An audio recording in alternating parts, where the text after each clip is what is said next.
दिल्ली का चुनाव इस बार जनता के लिए चुनने के लिहाज से कई विकल्प लेकर हाजिर है।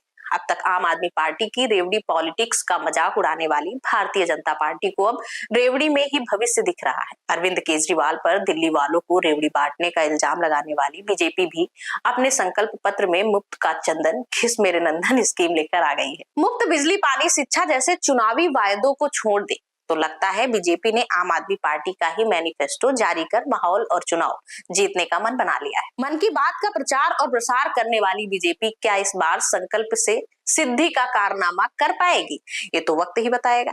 बहरहाल दावे तो बड़े बड़े कर रही है। बीजेपी अध्यक्ष जेपी नड्डा ने कहा, हमें संकल्प से सिद्धि की ओर जाना है। लगे हाथ ये भी दावा किया कि प्रधानमंत्री नरेंद्र मोदी ने पॉलिटिकल कल्चर को बदल दिया है। आज से पहले मैनिफेस्टो आते थे लेकिन राजनीतिक दल भूल जाते थे, लेकिन अब मैनिफेस्टो संकल्प पत्र में तब्दील हो गया है। भारतीय जनता पार्टी ने 2014 में 500 वादे किए थे, जिसमें से 499 वादे पूरे कर लिए गए हैं। हमारा वादा निभाने का रिकॉर्ड अव्वल रहा है। हमारा रिकॉर्ड 99.9% है कि 2014 में हम लोगों ने 500 प्रॉमिसेस किए थे और जिसमें से 499 वर डिलीवर्ड। It was 99.99%। अगर मैं बात करूं 2019 की तो we had promise 235, we completed 225 और जो बाकी भी बचे थे वो भी इम्प्लीमेंटेशन के स्टेज पर थे। It was 95.5%।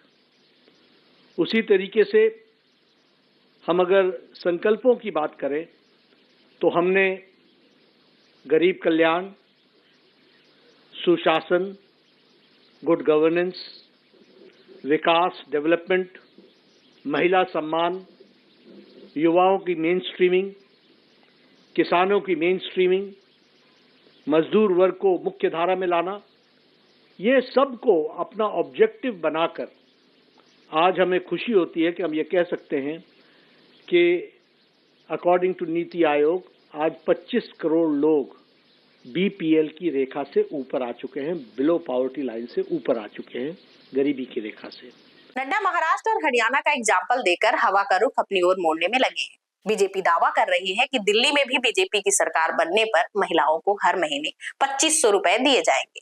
केजरीवाल 2100 रुपए तो कांग्रेस 2500 रुपए देने का वादा कर रही है। आगे वोटर जाने की उसे हाथ का साथ पसंद है कि कमल का, या फिर सब पर झाड़ू मार वो केजरीवाल को फिर एक बार आजमाने के मूड में है। बहरहाल महिलाओं से लेकर बुजुर्गों तक बीजेपी ने कई कल्याणकारी योजनाओं का वायदा किया है, जिसमें झुग्गी वालों को 5 रुपए में भरपेट भोजन का वादा भी शामिल है। बीजेपी ने दिल्ली में आयुष्मान भारत योजना भी लागू करने का वायदा किया है, लेकिन आम आदमी पार्टी का दावा है कि केजरीवाल की संजीवनी योजना दिल्ली वालों के लिए कई ज्यादा फायदेमंद है।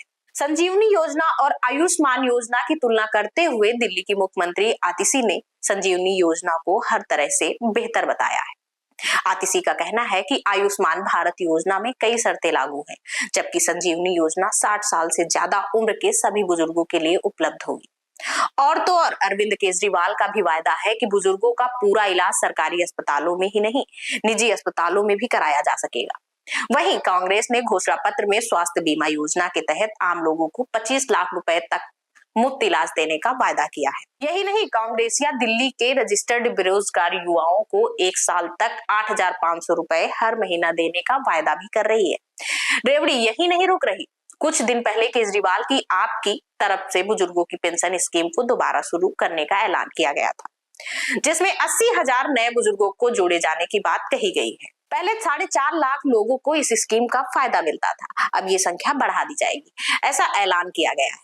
साथ ही 60 से 69 साल तक के बुजुर्गों को हर महीने 2,000 रुपए दिए जाएंगे, जबकि 70 साल से ऊपर के बुजुर्गों को 2500 रुपए महीने देने की बात कही गई है। बीजेपी के संकल्प पत्र में भी 70 साल से ज्यादा उम्र के बुजुर्गों की पेंशन 2500 से बढ़ाकर 3000 करने की बात कही गई है। वैसे बीजेपी ने दिल्ली के वरिष्ठ नागरिकों को 3000 रुपए तक की पेंशन देने का वायदा किया है। तो दिल्ली में वायदा कारोबार जोरों पर है। ये वोटर को तय करना है कि किसके वायदे में उसे दम दिखता है, लेकिन केजरीवाल बीजेपी और कांग्रेस को एक ही प्लेटफॉर्म पर ले आए। जिन बातों को लेकर कभी केजरीवाल की खिल्ली उड़ाने में विरोधियों के मुंह नहीं थकते थे, आज उसी मुंह से रेवड़ी बांट रहे हैं।